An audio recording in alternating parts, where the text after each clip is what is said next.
What does it mean to be a Western yogi?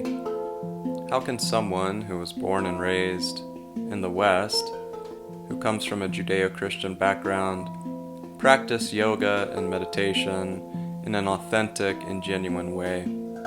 My name is Christopher Sartain, and this is the Western Yoga Podcast.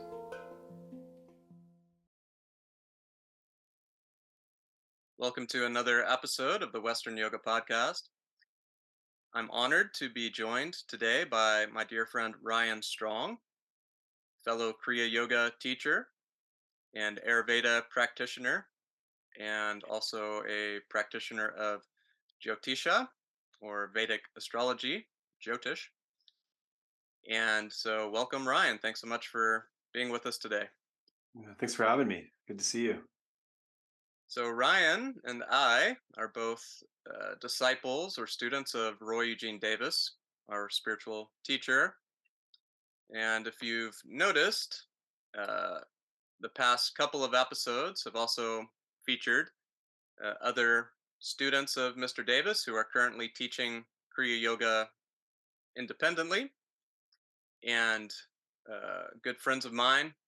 And so I wanted to feature some of my friends in this series of episodes on the Western Yoga Podcast to share and share a little bit of communion and friendship and spiritual brotherhood. And all three of them, Ryan Kurzak, David McGrath, and now Ryan Strong, are all very inspirational figures for me in my own path.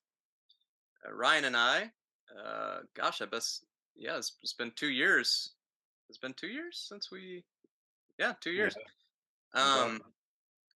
yeah, we had a chance to meditate together a couple of years ago, do a meditation retreat together, rather, a couple of years ago. Ryan Kurzak was also there, and my wife, Carolina. And we had just a wonderful experience that week. I'll never forget Ryan coming to us and saying, "Hey, you guys, there's an eclipse happening. I don't what was it, like 2 a.m. or something?" And I think we already had like a 2 or 3 hour meditation planned for the following morning or something. He said, "Yeah, there's this eclipse, happening. It'd be cool to meditate during the eclipse. Um, we'll meditate for a couple of hours. It'll be a lot of fun." And I No thought, yeah, worries.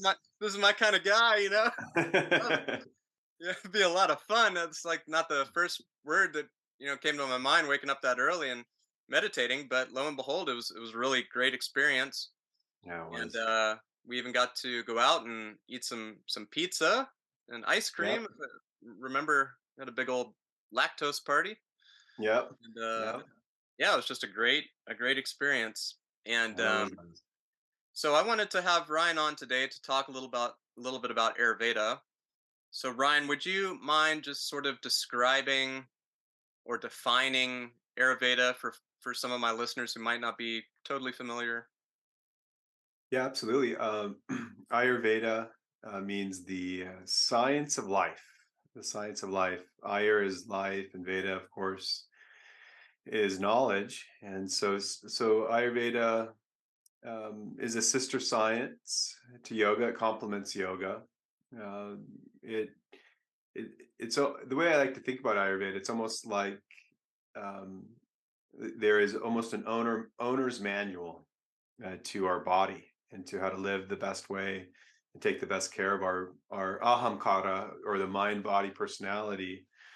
And so Ayurveda is a science of how to eat and sleep, and how to what just ways to live that support wellness and health, and things like this. Yeah. And where did you study Ayurveda? And by the way, Ryan lives in California, I should say, and you studied there, right? It did. When I first started to study, I consider my first training really was with Mr. Davis. When I first started to train or to study in Korea, um, Roy, he was a big proponent of Ayurveda, and it was extremely knowledgeable of Ayurveda, and he has a great book, an easy guide to Ayurveda, and so it really began then.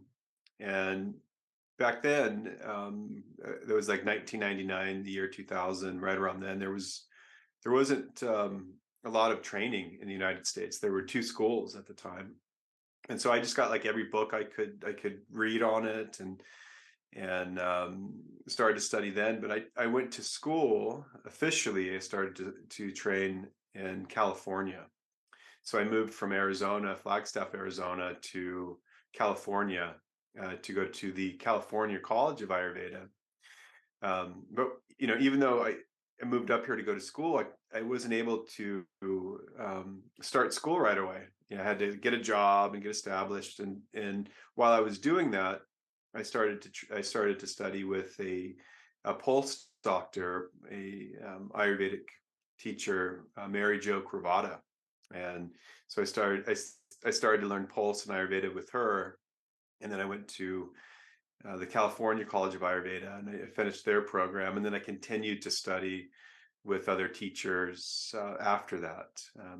And so, but yeah, California College is the main school that I was, um, the official school that I went to. Yeah, And now what is your, because I know I talked to you previously about the different titles of Ayurvedic practitioners, and I've already forgotten everything you told me. yeah, So what is your title? yeah. I'm considered to be an Ayurvedic doctor through the National Ayurvedic Medical Association, which is our governing body in the United States or in North America. And so what are the various titles that, or various levels that Yeah. Ayurvedic practitioner in the US can have? So currently there's three. There is the Ayurvedic counselor, and so this is a person that will um, help really look at the counselors are able to assess your dosha, and that's kind of a complicated thing. Is we'll I'm sure we might get into a little bit, but they can assess your dosha, and then they can give diet and lifestyle recommendations, which is very helpful. And then there's the clinical Ayurvedic practitioner or Ayurvedic practitioner. And their scope of practice is diagnosing vikruti, diagnosing imbalance. And practitioners are able to work on imbalances that might have names that are related to medical diagnoses. So they're not treating Western medical diseases per se, but they're looking at the underlying doshic imbalance that might be causing them, like type 2 diabetes or migraine headaches. And so practitioners are able to work on these things. And then the Ayurvedic doctor is fully trained to assess. They're more skilled in their abilities to deal with more advanced samprati or disease pathologies from an Ayurvedic perspective. Okay. And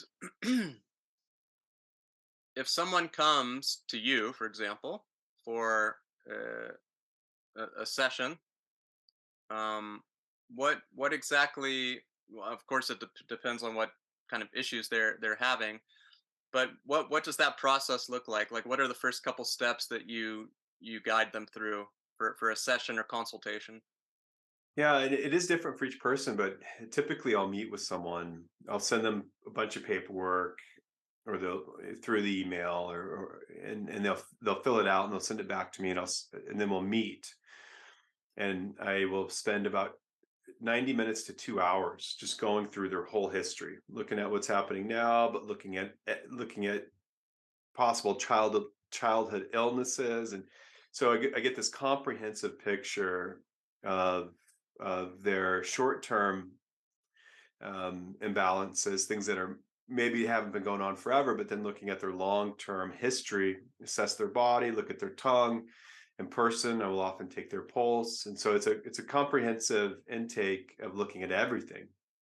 And then from that, I will make a diagnosis of their constitution, their prakruti, so what they were born as, but more importantly, what it is today, Vikruti, what is their current state? And then I'll develop a treatment plan. Um, uh, Usually people will come because they have an issue, and so after I assess them, then the first thing is, how do we make this better? And that's going to be different for each person. And so a lot of times it's a path of discovery. It takes a little while to comprehend what our dosha is. It takes a little bit of experimentation to figure out what is the right thing as far as the right foods, the right lifestyle.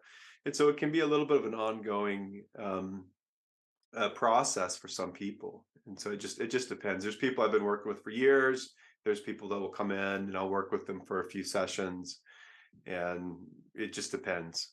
Yeah. And you want to just give a very brief description of each dosha. Sure. Dosha, by the way, and Ayurveda is sort of thought of as being our basic mind body constitution, or at least that's the way Mr. Davis sort of defined it. And there are three principal, mind body constitutions that or three categories that people typically tend to fall under. It's never, an exact science. But do you want to explain the three Yeah, doshas? absolutely. Yeah. So uh, with Ayurveda, everything is based off Samkhya. So looking at the cosmology of how our universe, our physical quote unquote universe, is made up of the elements, and looking at the five elements. And within our body, these five elements combine to create what we call dosha. And a dosha is roughly defined as fault, and kind of like a fault line. So certain things we'll say dosha builds up in our body and it can cause issues, for example. But even setting that aside, um, we can see how the elements combine into each dosha. So, for example, Vata is a combination of ether and air, and everybody has Vata. Everybody has ether and air element within them, and Vata is the dosha which moves everything. Vata is responsible for all of our nervous system functioning, our how everything moves through our digestive system. It's how we bring in the experience of our outer reality, and so Vata is a biological function of our body. Pitta is the combination of fire with a little bit of water.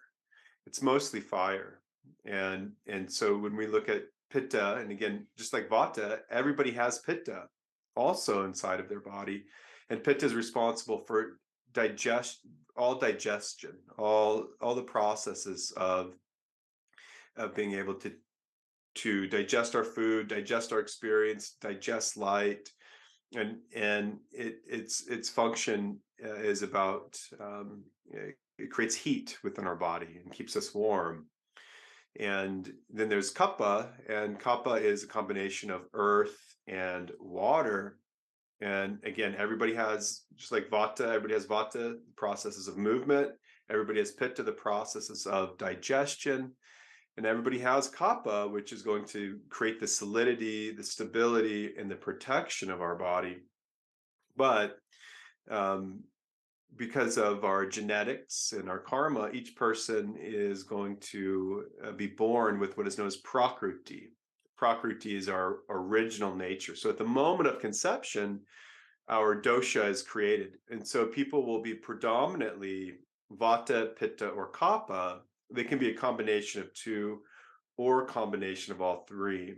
And it's rare for someone, in my experience, to be predominantly more Pitta, more Vata, or Kapha. Most people are a combination. But as I was saying before, everyone has all three.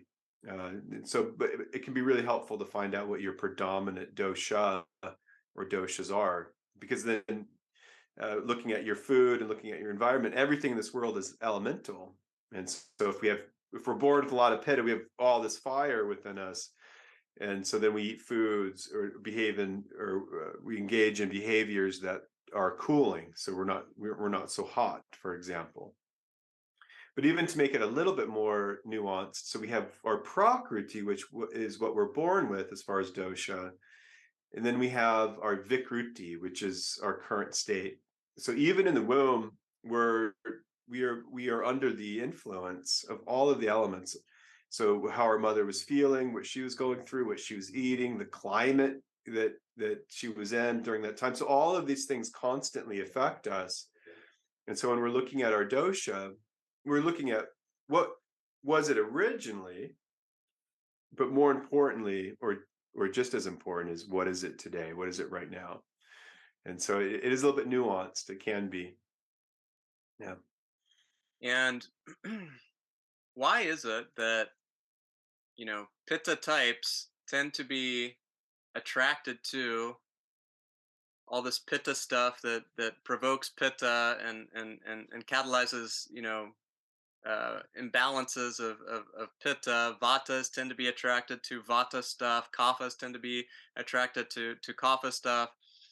Uh, is it just as simple as saying like attracts like, or is there something more going on there?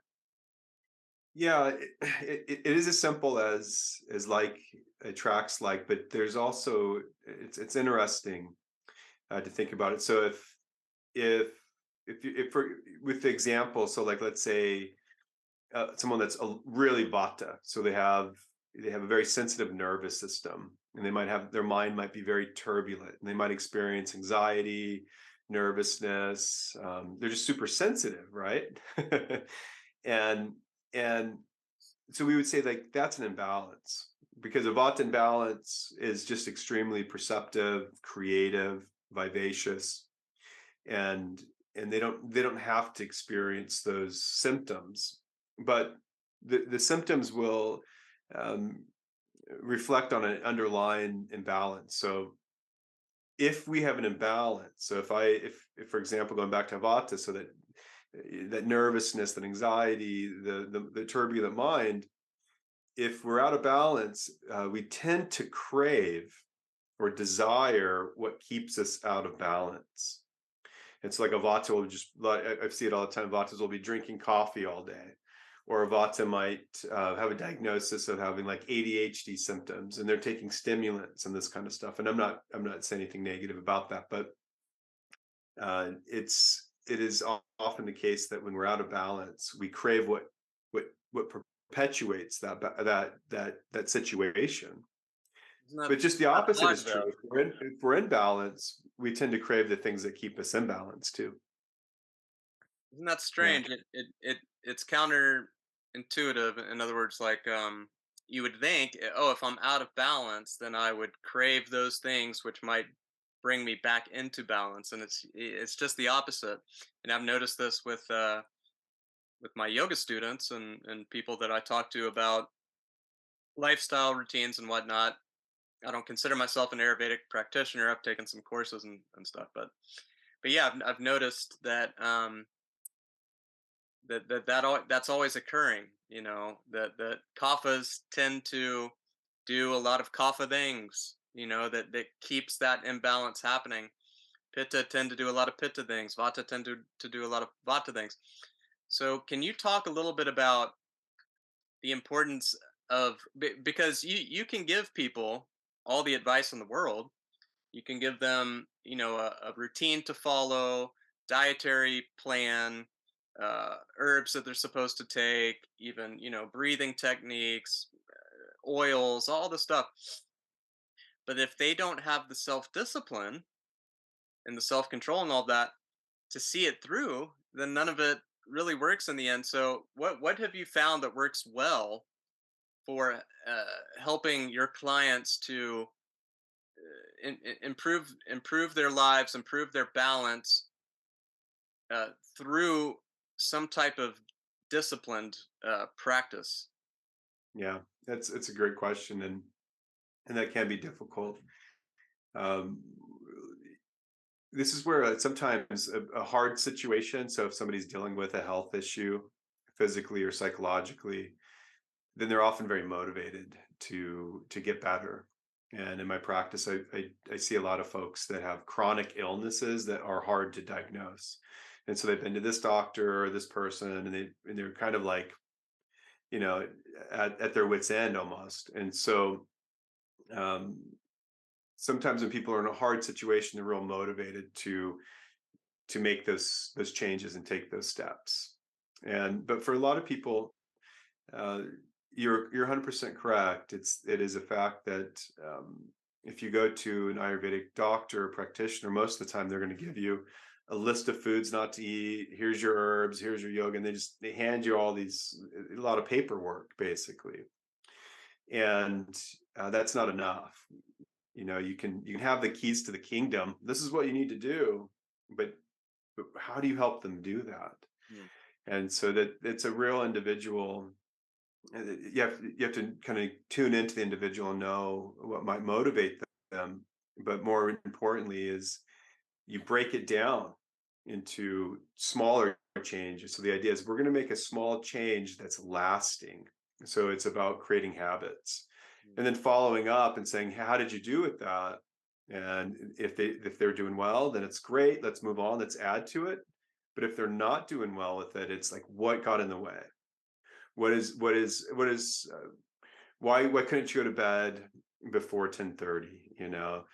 And then to find out the reasons, and then it's all about this kind of, when I was in school we called it creative solutions or creative support, and this is the hardest thing to do, but it's the most important, is finding out how to help someone, how to encourage them, how to look at what are the reasons why, and really counseling them step by step of how to move through that. And so you're right, it's a hard one, um, but it is very individual. and I talked to you also about one time about people coming to you, or coming to Ayurvedic practitioners in general with very sort of lofty, unrealistic expectations for what to expect. I think you gave me the example of, I think there was a guy that had like a missing vertebrae or something one time, you know, and it's like there are certain things that and we have these ideas also with meditation. Yeah. That meditation's going to solve all your problems. Kriya yoga is going to solve all your problems. I thought that when I first got on this Kriya yoga path. I thought, oh well, if I just practice this every day, 10 years from now, I'm going to have this great, perfect life. I won't have any health issues. I'll be super happy and blissed out all the time. So, how do you cultivate realistic expectations in your clients that you work with? Yeah. It's another really hard, like, good question, and it is um, it's hard to answer because each person will have different. Sometimes it's just the opposite, where you want to raise their expectations. Mm, There's so many people that can get better, they can see the results, they can live in such a better way with more ease, less symptoms. And people that there's a lot of folks that are attached to their illness. It's defining them, mm, right? So it's like their sense of self is connected to the story, and without the story, without the illness, they don't know who they are. And they can do this unconsciously and sometimes even consciously. I'll never forget working with someone who was dealing with Lyme's disease, and she said, at a certain point, if this gets better, then I'm going to have to get a job, and my family is no longer going to support me. And so I find it to be even more true to inspire people towards their higher self, and seeing that they can get better. But then, as far as unrealistic expectations, I'm very clear with that. You'll get people that come in, and they have a tumor, they're dying of cancer or these kind of things. And they are, for a lot of good reasons, not wanting to seek medical treatment. And and so sometimes I'm having to tell people, go to the doctor. Sometimes I'm having to say, hey, you could really use this treatment. This might, and not to make that decision for them, but to really kind of um, let them see that this isn't magical. I don't have a magic wand. Ayurveda doesn't have a magic wand. And a matter of fact, every single one of us will die. right? This body has, yeah, it's true. It's true. We have an expiration. If I meditated every day and and had a good vegetarian diet, that I would never get sick or die. Yeah, well, I'm sorry. Gosh That's darn not it. true. I mean, I've never met someone that wasn't true for. I've read about people that wasn't true for, but I've never met them. Huh. Yeah. Yeah. Yeah, and within the Ayurvedic community, there are people that promote this. There's these secret mantras, there's these secret herbs. You got to go to India and meet these, and all these things can be helpful, but to promise miracles is unethical. It's unethical. That's right. Unethical, yeah, yeah. Um, how have you seen Ayurveda evolving in the West? I mean, obviously you're a Westerner, you live in California, you're an American practitioner. Ha- Are and I'm sure you've spoken with Ayurvedic practitioners from India. What differences have you noticed between maybe how folks in India practice Ayurveda versus folks in the West? Yeah, India is incredibly diverse, and there are traditions within India, especially within families, where the knowledge and the training is passed down. And sometimes some of these doctors, excuse me, doctors or Vaidyas started to train when they were really young, and so their knowledge and experience of Ayurveda is so vast, and it goes back generations, Mm. and so that's very powerful. But that's even although that is in India, it is more rare than what is normally practiced in India, which is kind of a hybrid model of allopathic medicine and Ayurveda. So you go to school, you learn Western anatomy, physiology, and it's almost like like 2 years of med school almost, and then you learn Ayurveda. And so Ayurveda in India is mostly practiced like this. It's a meeting of allopathic Western medicine concepts and herbalism, Ayurveda. And it's interesting even within that, because some of the subtle and spiritual elements of Ayurveda are kind of removed. Not with everyone, but a lot of folks that practice Ayurveda, they're not really concerned at all with the spiritual or subtle or metaphysical aspects of it, which is interesting. Where in the West, there tends to almost be too much of a focus on the metaphysical spiritual, which is really important. And in the West, or in the United States,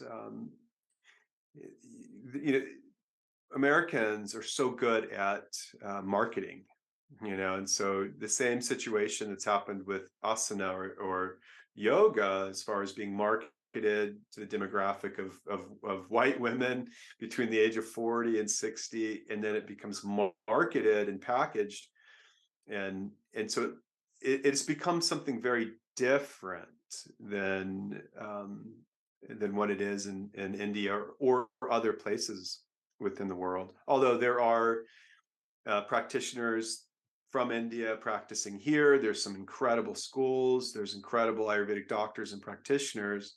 That is absolutely true here, but there's also a lot of people that are meaning. They have a lot of they mean well, but they're not trained. They don't have the knowledge or expertise to practice Ayurveda effectively. And so, unfortunately, we're seeing a lot of that in the United States right now. And there in California, if someone wanted to do Panchakarma, are there Panchakarma clinics or retreat centers available for folks out There there? are, oh yeah, there's many. There should be more, but there are many of them, and some of them are very good. Yeah, and Can you I talk practice about Pancha. Mhm. what is Panchakarma for people that might be interested in doing like a very deep sort of detox therapy? Yeah, Panchakarma is one of the most effective ways to restore uh, someone's health, and it's a process, and it's also an art form.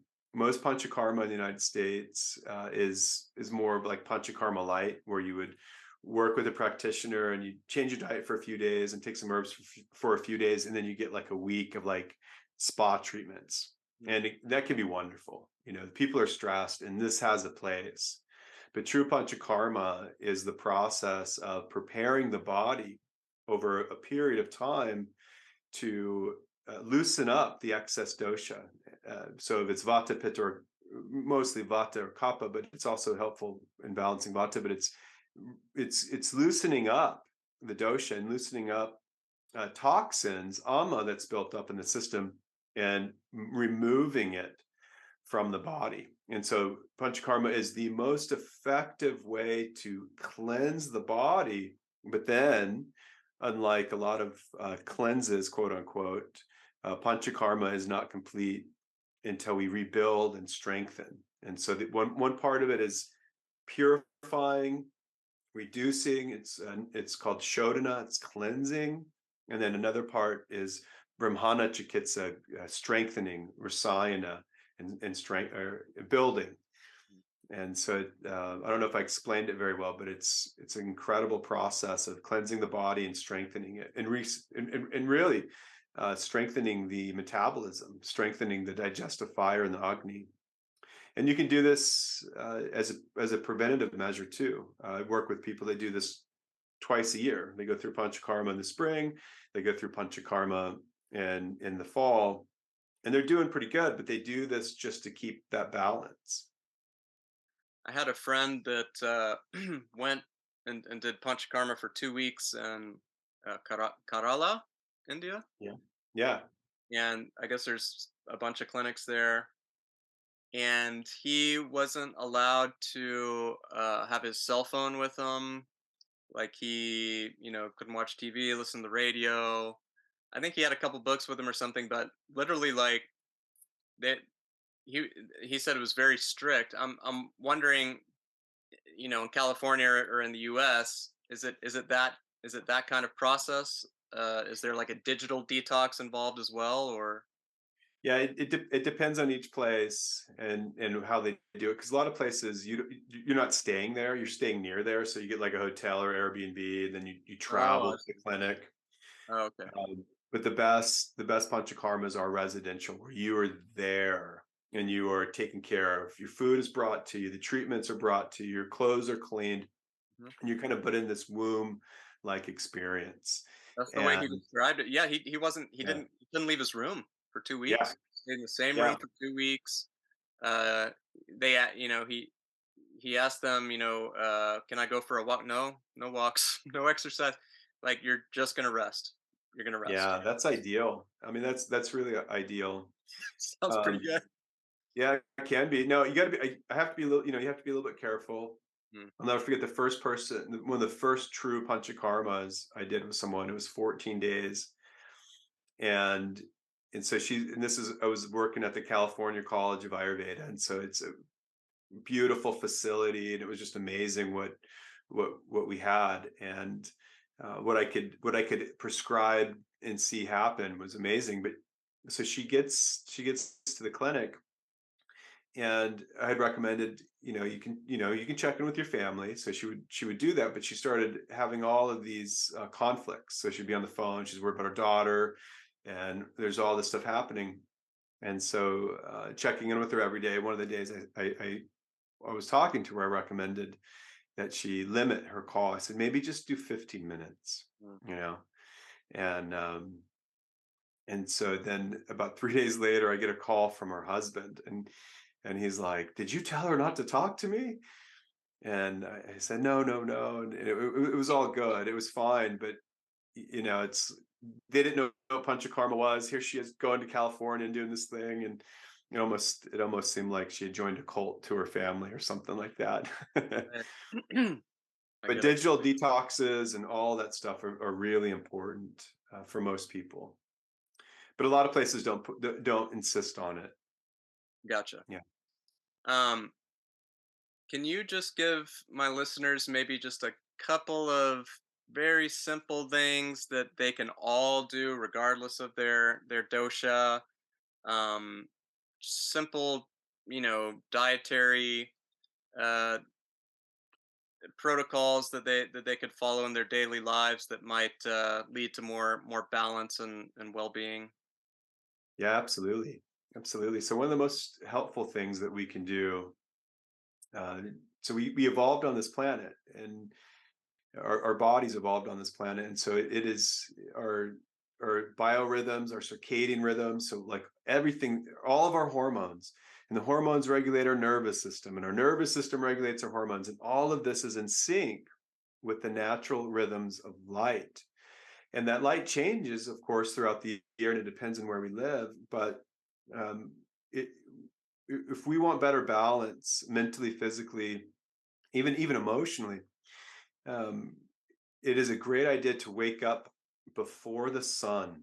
To wake up for some people, maybe it's an hour, half hour, but just for everyone, if you can wake up before the sun comes up, and then if you can get the morning light, even if it's cloudy, if you can expose your eyes, if you can see, uh, to get the light, and doing this as a regular habit has a profound effect on our well-being, our physical and emotional states.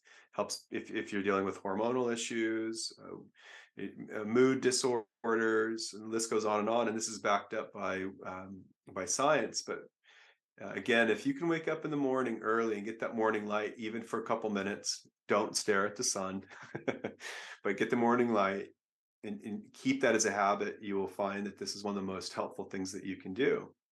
Another helpful thing that everyone can do is to not eat uh, before bed. The idea is, if you go to bed at 10 or if you go to bed at 9, give yourself at least 3 hours before you go to bed. So take that dinner earlier, and give yourself 3 hours at least before you're in bed. And if possible, dinner should be a lighter dinner. So many people are accustomed to eating the biggest meal of the day at night. But if you're dealing with health challenges, energy issues, sleep disorders, try this. Have a smaller, lighter dinner, something that's soupy, something that's warm and yummy. Take it earlier in the evening. Give yourself 3, 4 hours before you go to sleep. Practice this and notice how it might really improve your well being. Yeah. Yeah, I've noticed that in my own life. Whenever I eat late, I have major digestive issues the next morning, and I guess I have pretty sensitive digestive system. But not only that, but I feel heavier, more sluggish, slower. Yeah. I've noticed that if I do, not even intermittent fasting, but let's say 14, 15 hours in between my dinner and my breakfast, I have more energy. Um, and also, I don't get overweight as easily. Yeah. That's another Yeah. issue is when folks eat late, they don't digest their food as well. They don't burn as many calories, obviously, and they tend to gain weight much more quickly. Um, Absolutely. yeah, and I've been listening to this. I don't know if you know about the Huberman podcast. Have you heard of I this guy? do. Yeah, it was Yeah, funny when I was talking about the morning light, he did pop into my mind. Yeah. yeah, he talks about that all the time, and I'm like, is that real? And so I Yeah. did some research into it, and sure enough, like, yeah, it has a major influence on your dopamine, serotonin levels, and all this kind of stuff. Melatonin. It's amazing. It's incredibly helpful. And there's so many studies on it. And Ayurveda has promoted this for millennia. Yeah, it's interesting, isn't it? Well, they knew all this. They've known all this stuff for thousands of years that we're just proving with science or whatever. But yeah, and just it's also a great time to meditate. Sunrise and sunset. It's not by coincidence, in other words, that yogis chose that time, those two times of day, to do their Absolutely. fire ceremonies originally, but then their meditation practice or pranayama practice or what have you. There is a sort of there is more balance I find between Agni and Soma, solar energies, lunar energies, Ida, Pingala, and all that. Right. at the sunrise and the sunset, and we can sort of like take advantage of that equilibrium, that energetic sort of equilibrium or balance, to promote, our meditation practice, our well-being, and all of that. Yeah.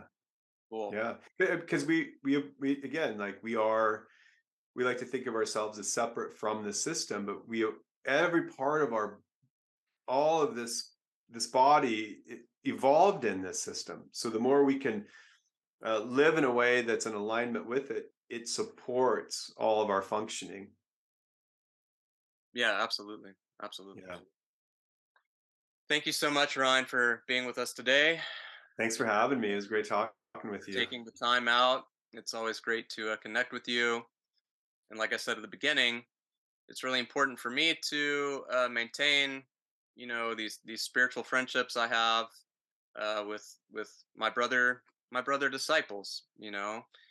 And I look at you guys and girls, women, um, and Jesus said in the Bible, there's a verse, something about you will know them by their fruits. Hmm. And he was talking about prophets, and false prophets, and spiritual teachers. And he said you will know them by their fruits. And so if we apply that to Mr. Davis, and what he produced as this fruit giving tree, this life giving spirit, as he used to say in his older books, uh and I look at the fruits that spiritual tree has produced, and Ryan Kurzak, David McGrath, yourself, and many others, of course. It's just remarkable that uh, that we got to spend time with this enlightened being. We got to Yes. spend part of our lives, I was really only spent a lot of time with him for 11 years or something, like 12 years maybe, but um, some of y'all, for much longer than that. But even if you just spent, a couple of years learning from him, or even if you were just in his presence for, one or two retreats, or whatever, Even if the you just met them. yeah, Yeah. it's just unbelievable that spiritual influence, or that transmission. Yoga really, we focus so much on the practices, which are super important, obviously, but I don't think enough is said about that transmission that occurs from an enlightened being to their students, a few of whom, have their go through their own awakening process, and this Shakti is awakened in them via the Shakti pot of the teacher and all this.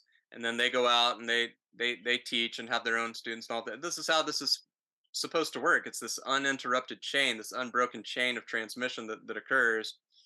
And so when I look out there, at Mr. Davis's students, who are now teachers, it's quite apparent that this transmission continues. And we're just so unbelievably blessed. We were talking before the podcast about, some of the ups and downs that we go through in life, and some of the trials and tribulations and all these things. But you're saying, yeah, but dude, you've had such a blessed life, and sometimes I forget that, and I don't feel it, and I'm not experiencing it. But it's good to hear that from people like because looking back, uh, you're right. I've had a ridiculously blessed life. We all have. All of us who got to spend time learning from Mr. Davis, meditating with Mr. Davis, receiving this transmission. That's just it's it's unbelievable. You want to speak just a couple minutes in closing about your time with Mr. Davis, or that transmission, or anything I just said there? Yeah. Well, I don't know when this will go out, but today is his birthday.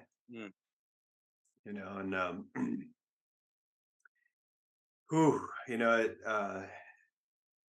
we are so blessed, and to have someone in our life that I mean, I had great parents and I've had great mentors and teachers, and I've been really blessed in that way. But to have someone, uh, you know, I would just say that Roy, everything I have, everything that I have in my adult life came from him.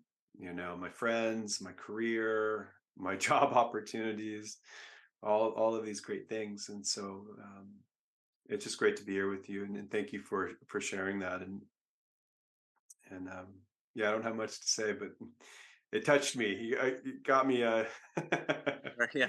It's his birthday. It's also, isn't it Shriyukteswar's Basmati. Masamadi today, isn't it? Yeah, it That's right. is. They shared that same day. Yeah, No coincidence there, I would say. yeah, Very similar personalities, those two. yeah. In a Yeah. lot of ways. Yeah, in a lot Yeah, of ways. when I first started studying with Roy, he was very stern with me, you know, and very serious in most ways. And then over the years, that really softened, and we became more like friends. He was always my teacher, but towards the last 10 years or so, he treated me like a friend. Like we would hang out and we would talk about stuff. But in the very beginning, he was much more like Shrek. I'll never forget one time he was feeding us. You know, we were at the hall and he's giving us food. You know, we all have lunch together, and Roy would often cook the lunch back then, and then he would serve you. You'd stand in line, and here's Mr. Davis, and he'd grab the food and put it on your plate. And so I'm there with my plate, and he puts the food on my plate, and he goes, "Do you want some more?" And I said, "Yeah." And he looked at me and he goes, "Mm-mm." Because he was telling me I need to not eat so much, you know, because I have that kappa and I have a tendency to gain weight and these kind of things. And he wasn't being mean or judgmental. He was just helping me along. But that strong sternness, like Sri Aktaswar, was definitely there. Well, I needed that. Me too. I'm pretty rebellious dude. I played in a lot of rock bands and stuff growing up, and had that kind of lifestyle for years, and and hated authority figures. Still do, for the most part. Hate's a strong word, but let's say I'm not a big fan of authoritarianism, authority figures, Yeah. and all that. And it's just baked into the cake here. And so I really needed that. At that time, it was like the perfect time in my life to encounter someone who could give me uh, that discipline that I was lacking, and also to sort of surrender, maybe isn't the best word, but for lack of a better term, sort of surrender my ego and my will to someone who knew better than I did. Who knew Absolutely. what I needed much better than I did. You know what I'm saying? And you had to be receptive. So, you know, it's like you had to sort of let some of that go to really receive, Hmm. right? Yeah, and so Yeah. that's sort of like stern, sort of strict personality is exactly what I needed at that time. But like you said, over the years, as my relationship with him evolved, I didn't need that as much, and he could sense that. And so, yeah, we had more of a sort of a less formal relationship, so to say. It was kind of Yeah. more of a spiritual friendship, as it were, as Yeah. it evolved, as I got older and matured a bit, and all of that. And he sensed those changes. He was able to allow the relationship to evolve to a different place. And but it was just completely organic or natural. We never talked about these things. Yeah. Absolutely. Yeah. And anyway, so it's so wonderful to see all of you out there teaching, doing your thing now, and continuing this transmission, this unbroken chain. And again, it's just wonderful to talk to you. And thank you so much for sharing with me and with my listeners here today. My pleasure. Thank you so much, Chris. Good to see you. Lots of love.